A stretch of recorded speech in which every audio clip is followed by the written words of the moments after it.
하나님, 한없이 부족하고 게으르고 부끄러운 종 단 위에 세우셨습니다.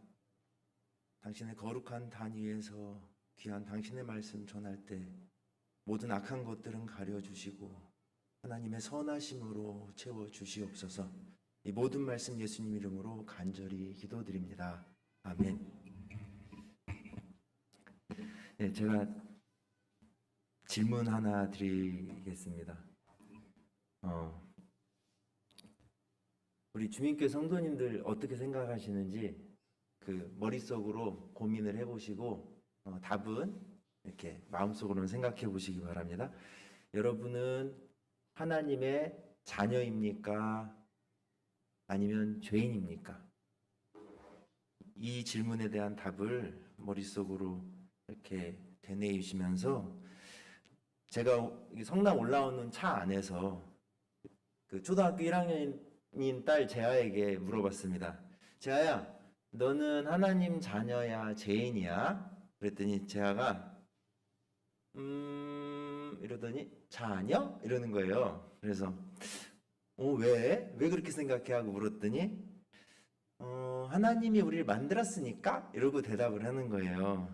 그래서 속으로 좀 기특하게 생각했어요. 그러더니 재하가 하는 말이 아빠 근데 죄인이 뭐야? 이러고 물어보는 거예요.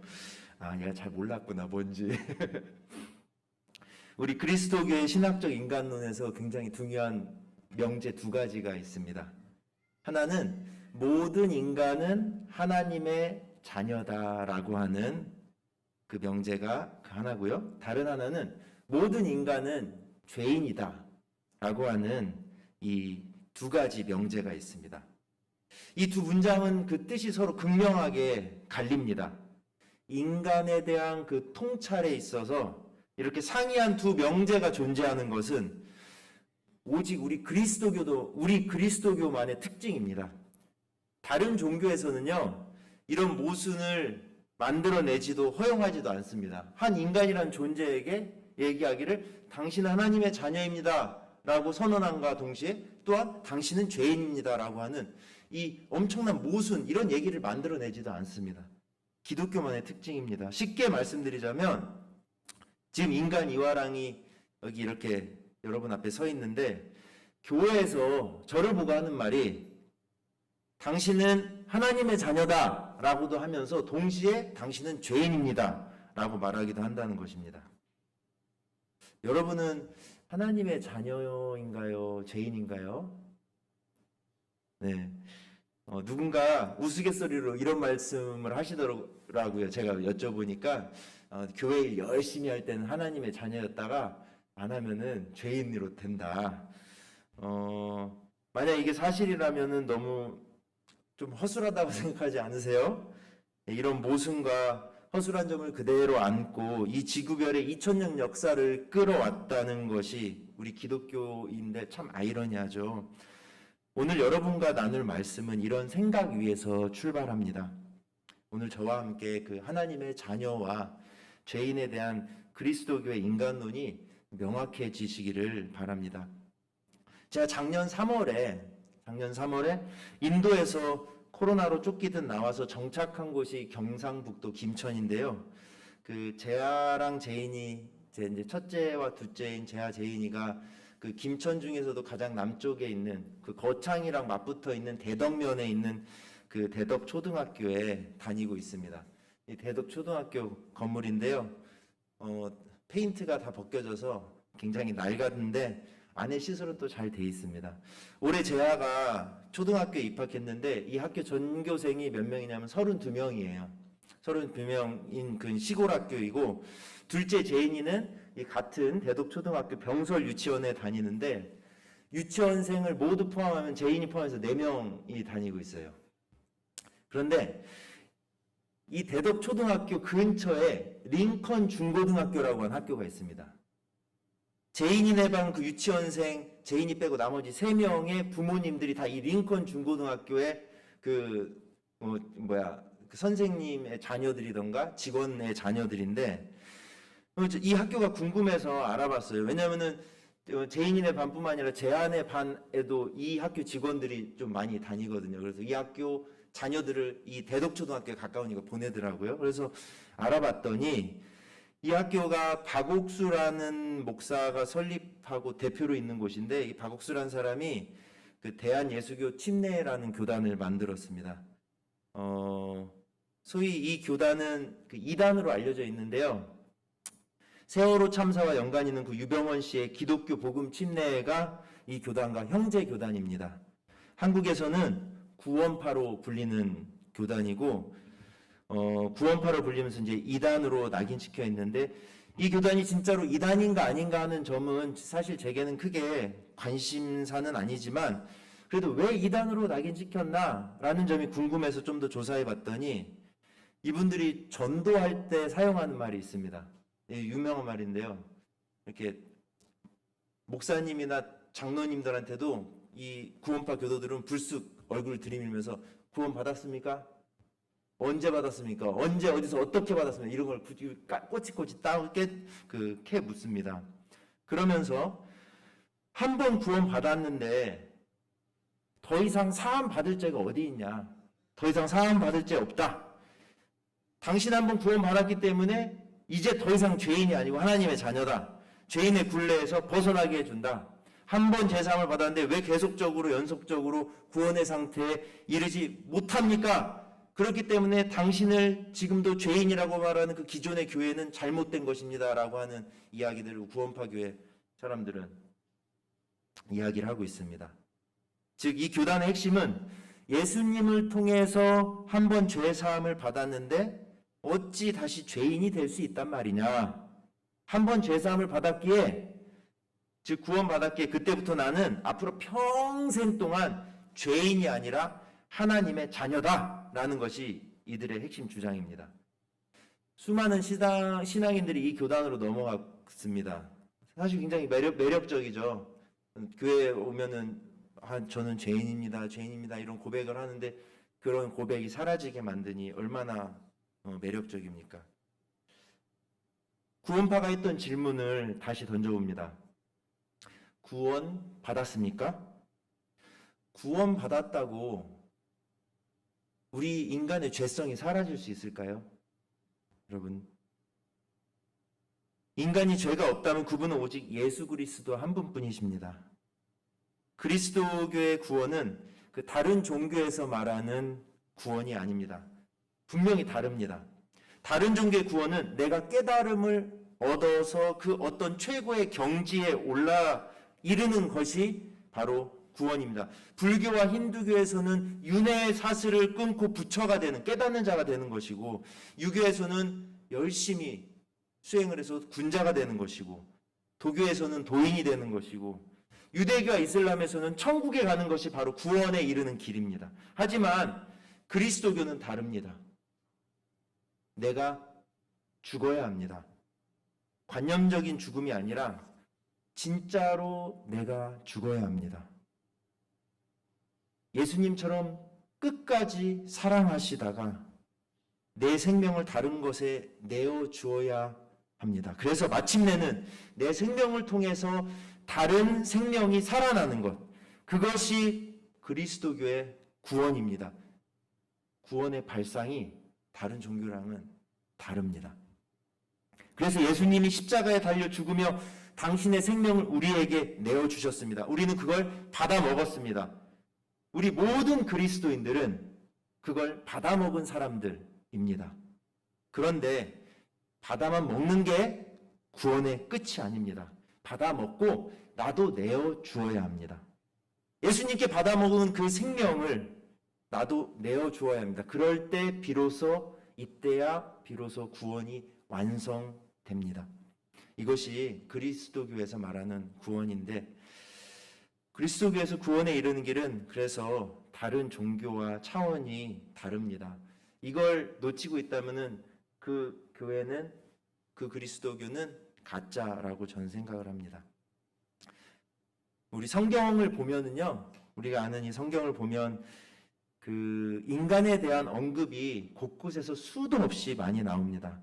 이것은 바로 이 세상에서 하나님께서 가장 관심 갖고 있는 것이 바로 사람이다라는 증거입니다. 그런데 성서에 나오는 인간에 대한 표현들을 개념화시키고 딱 두 가지 엑기스로 뽑아내면 그 하나가 아까 제가 말씀드렸던 인간은 하나님의 자녀다라는 말이고, 다른 하나가 인간은 죄인이다라는 겁니다. 오늘 같이 읽진 않았지만 창세기 1장 27절을 함께 읽어보겠습니다. 창세기 1장 27절, 그 화면에 띄어 있는데요. 다 같이 읽겠습니다. 시작. 자기 형상 곧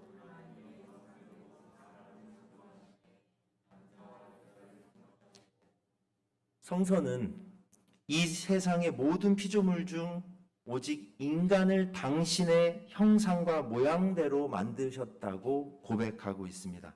사람은 하나님의 형상과 모양대로 지음 받았기에 하나님의 자녀라 할 수 있습니다. 하나님의 속성을 지닌 존재가 바로 사람이다라는 뜻입니다. 하나님의 속성을 지닌 존재. 하나님의 속성이 뭘까요, 여러분? 하나님의 속성은 바로 자유와 사랑입니다. 끝없이 자유하신 분이시고 끝없이 사랑하시는 분. 이 자유와 사랑이 바로 하나님의 속성인데, 그 자유함과 사랑함을 그대로 온전히 받은 존재가 바로 인간이라고 하는 존재입니다. 사실 그래서 교회에서 이야기하는 그 참 자유함과 그 사랑이라는 이야기는 오늘 제가 말씀드리고 있는 하나님의 자녀와 그 죄인이라는 주제가 정리가 돼야지 이 자유와 사랑으로 넘어갈 수가 있습니다. 로마서 8장 14절도 읽어보겠습니다. 무릇 하나님의 영으로 인도함을 받는 사람은 곧 하나님의 아들이라. 오늘 읽은 본문에도 하나님의 자녀에 대한 성구는 그 성경 곳곳에 있습니다. 그런데요, 디모데전서 1장 15절을 보겠습니다. 디모데전서 1장 15절 시작. 미쁘다 모든 사람이 받을 만한 이 말이여, 그리스도 예수께서 죄인을 구원하시려고 세상에 죄인 중에 내가 괴순이라. 이 디모데전서 말씀은요, 바울 사도가 제자인 디모데에게 쓴 편지입니다. 여기에서 바울의 고백이 무언가요? 바울이 디모데에게 고백하기를, 이 세상의 모든 죄인을 구원하시려고 예수님께서 오셨는데 그 죄인 중에 괴수가 바로 자기라고 말하고 있습니다. 우리가 보기에, 그리고 성서가 전하기를 바울처럼 훌륭한 사도가 스스로 죄인 중에 괴수라고 하니 얼마나 놀란 일인가요? 로마서 5장 19절 말씀 또한 보겠습니다. 한 사람이 순종하지 아니함으로 많은 사람이 죄인 된 것 같이 한 사람이 순종하심으로 많은 사람이 의인이 되리라. 여기서 말하는 그 한 사람, 순종하지 아니한 한 사람은 아담을 가리킵니다. 아담의 불순종으로 모든 사람이 죄인이 되었다는 말씀입니다. 즉, 이 앞에 두 성경 말씀에서 살펴봤듯이 여기에서 명제는 모든 인간은 죄인이다라고 하는 그 이야기를 하고 있습니다. 이처럼 우리가 지금 몇 구절은 되진 않지만 살펴본 성서를 통해서 인간은 하나님의 자녀다, 그리고 인간은 죄인이다에 대한 통찰은 성서 곳곳에서 증언되고 있습니다. 그런데 너무너무 상반된 표현이고 대립적이죠. 정반대에 있는 이야기입니다.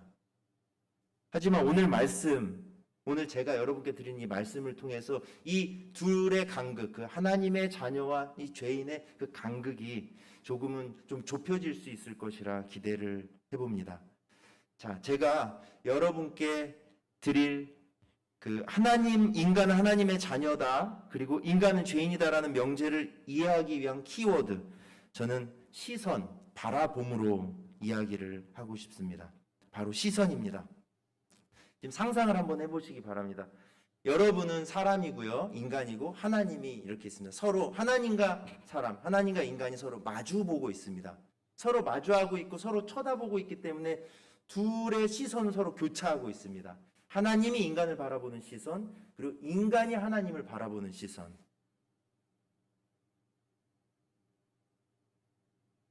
사람이 하나님을 바라볼 때 하나님의 기준으로 보면 우리는 뭐죠? 늘 죄인입니다. 하나님 앞에 딱 무릎 꿇고 앉으면 하나님이 기준으로 서면 우리의 모습은 죄인일 수밖에 없습니다. 그래서 우리는 늘 하나님 앞에 무릎 꿇은 존재인 우리는, 하나님을 마주하는 우리 인간은 저는 죄인입니다 라는 고백이 나올 수밖에 없습니다. 하나님께서 주신 자유를 사랑에만 온전히 쏟아붓지 못하고 소유하고 집착하고 자기 중심적으로 살아갑니다. 그 소유하고 집착하고 자기 중심적으로 타락하는 이야기가 바로 아담과 하와가 선악과를 먹고 또 카인이 아벨을 죽이는 이야기의 그 중심축입니다. 성서에 나오는 수많은 인물이 그 타락의 과정을 걷습니다. 제가 지난번에 설교했던 이스라엘의 대사사인 기드온도 마찬가지입니다. 기드온뿐만 아니라 사실은 우리의 모습을 바라보면 우리의 모습도 크게 다르지 않습니다. 안 그래야지 그렇게 마음을 먹었다가도 얼핏 정신 차려보면 다시 또 그러고 있습니다. 실수투성이이고 자꾸 한눈 팔고요. 작심삼일에 늘 못난 존재가 바로 우리들입니다. 그래서 죄인일 수밖에 없습니다. 우리 인간은 죽었다 깨어나도 죄인입니다. 하나님 앞에서 하나님을 바라보는 우리의 시선은 저는 죄인입니다 일 수밖에 없습니다. 그러나 여기서 반전은 그 다음에 있습니다. 그러나 하나님께서는 그 하나님의 시선으로 인간을 바라보실 때는 하나님께서는 언제나 우리 인간을, 우리 사람을 늘 당신의 형상, 즉 하나님의 형상으로 지음받은 자녀, 하나님의 자녀로 바라봐주고 계신다는 겁니다. 하나님은 단 한순간도 우리를 너는 죄인이야, 너는 죄인이야 라고 바라봐 주시지 않으시고, 하나님께서는 언제나 너는 나의 그 속성에 들어가 있는 그 자유함과 사랑함이 충만한 존재이잖아 라고 하는 그 하나님의 자녀로 바라봐주고 계신다는 것입니다. 죄 속에 있다가도, 그래서 우리가 하나님께 울부짖고 하나님을 찾으면 언제나 인자하신 눈으로 그래 딸아, 그래 아들아 하고 우리를 바라봐 주십니다. 그래서 인간인 우리가 무릎을 꿇고 하나님을 마주할 때면, 우리가 하나님을 바라볼 때, 그래서 우리는 이렇게 기도할 수밖에 없습니다. 한번 다 같이 읽어보겠습니다. 하나님, 이 못난 죄인을 용서하소서. 소유하고 집착하고 자꾸 한눈을 팔고 마는 저를 불쌍히 여겨주소서. 참 인간으로 오신 그리스도 예수를 지향할 수 있도록 인도하소서. 끝내는 제가 예수님을 통하여 그리스도를 향한 열림의 신비를 경험할 수 있도록 도우소서. 하지만 이런 우리를, 이런 인간을 바라보시는 하나님의 시선은 언제나 동일하십니다. 아니야, 아무개야, 너는 죄인이 아니다. 내가 바로 사랑하고 가장 아끼는 딸이고 내 아들이다. 너는 내 형상, 너는 내 자녀다. 내가 너를 사랑한다. 오늘 저희가 함께 읽었던 본문, 예수님께서 하늘의 열림의 신비를 체험하시고 하늘에서 내려오는 그 메시지, 너는 내 사랑하는 아들이다. 이 메시지가 실은 우리 인간 전체에게 전하는 메시지일 수도 있습니다. 오늘 본문은 바로 소유하고 집착하고 자기중심적으로 살아가면서 하나님 앞에 늘 죄인일 수밖에 없는 우리가 어떻게 하면 하나님의 사랑하는 자녀로 살아갈 수 있는지를 보여주는 본문입니다. 마가복음 1장 5절에 보면, 저희가 읽은 본문은 9절에서 11절이죠. 그런데 그 앞절을 보면, 5절에 보면, 다른 모든 유대 사람들과 예루살렘에서 온 사람들은 요단 강에서 세례를 받습니다. 자, 1장 5절에는 요단 강에서 세례를 받는데 그 원문이 헬라어를 보면 N이라고 하는 전치사를 사용합니다. 우리 말로 하면 요단 강에서 정도라고 번역이 되는데요. 그런데 9절을 보면 세례받는 예수님에게는 전혀 다른 전치사가 쓰입니다. 바로 요단강 속에서 정도로 번역할 수 있는 에이스랍니다. 사람들은 요단강에서 세례를 받지만 예수님은 요단강 속에서 세례를 받습니다. 즉 예수님만이 물속으로 깊이 온몸 전체를 담그는 것입니다. 다른 사람들은 자신이 지은 죄를 그냥 모두 말로는 말하지만 말로만 떠들 뿐 자신의 몸 전체를 씻지는 않습니다. 하지만 예수님께서는 아무 말 없이 온몸을 요단강 속에 내어놓고 계십니다. 그리스도교 교리에 있어서 예수님께서는 티끌만한 죄도 없는 분이시지만 하나님의 부르심 앞에서 예수님은 완전히 자신의 생을 바치십니다. 예수님께서 세례를 받고 물에서 올라오실 때 하늘이 열리고 성령이 비둘기같이 내려왔다는 것은 우리에게 명확한 그 한 가지를 말하고 있습니다. 진정으로 하나님께 나아가는 길이란 나의 모든 고집과 생각과 욕심을 내려놓아야 한다. 그리고 물속 깊이 침잠하여 이전 사람은 죽고 새 사람으로 거듭날 때, 그럴 때 비로소 하늘이 열리는 그 신비를 경험하는 것임을 말입니다. 그때에서야 땅과 하늘이 화해하고 성령으로 이어지게 되는 것입니다. 하나님의 자녀로서의 완성은 그래서 우리에겐 그리스도의 그 길을 우리가 따르지 않고는 불가능한 것이고 그 삶을 따르는 것이 바로 구원에 이르는 길이라고 우리 복음서에서 그렇게 전하고 있습니다. 소유하고 집착하고 자기 중심적으로 살아가는 존재인 우리를 하나님께서는 태초에 자유와 사랑의 존재로 창조해 주셨고 지어 주셨고 예수님을 통해서 그 길을 저희에게 보여주셨습니다. 그렇다면 나와 하나님과의 관계가 아닌 나와 다른 그 타자, 내 이웃을, 우리의 이웃을 바라보는 우리의 시선은 어떠해야 될까요? 우리의 이웃을 우리는 죄인으로 바라보는 것이 맞을까요? 하나님의 자녀로 바라보는 것이 맞을까요? 답은 나와 있습니다. 네. 나와는 다른 타자, 우리의 이웃을 바라볼 때는 당연히 하나님의 자녀로 바라봐야 합니다. 왜냐하면 하나님께서는 내 이웃을, 나를 하나님의 자녀로 바라봐 주고 계시듯 내 옆에 있는 내 이웃 또한 하나님께서는 하나님의 자녀로 바라봐 주고 계시기 때문입니다. 하나님께서 하나님의 자녀로 바라봐 주시고 있는 내 형제자매를 내가 죄인이라고 얘기한다는 것은 하나님의 그 시선을 왜곡시켜 버리는 것입니다. 그래서 내가 인간이 죄인이다 함에 있어서는 철저하게 하나님과 나의 1:1 독대적인 관계에서만이 죄인인 것입니다. 내가 다른 타자를 바라볼 때는 당신은 하나님의 자녀다라고 외쳐주는 것이 하나님의 시선을 왜곡하지 않는 것입니다. 따라해 보겠습니다. 주님, 다 같이 읽을까요? 시작. 주님, 저는 늘 당신 앞에서 죄인입니다. 하지만 당신께서 저를 늘 자녀로 여겨주시니 감사합니다. 당신께서 이렇게 못난 저를 자녀 삼아 주셨듯이 저 또한 내 이웃을 하나님의 자녀로 바라볼 수 있도록 인도하옵소서. 아멘. 다 함께 기도하겠습니다. 저희에게 생명 주셔서 감사합니다. 사랑의 아버지 하나님, 그리고 세상 끝날까지 죄인일 수밖에 없는 우리를 당신의 딸로, 아들로 자녀 삼아 주심 감사합니다.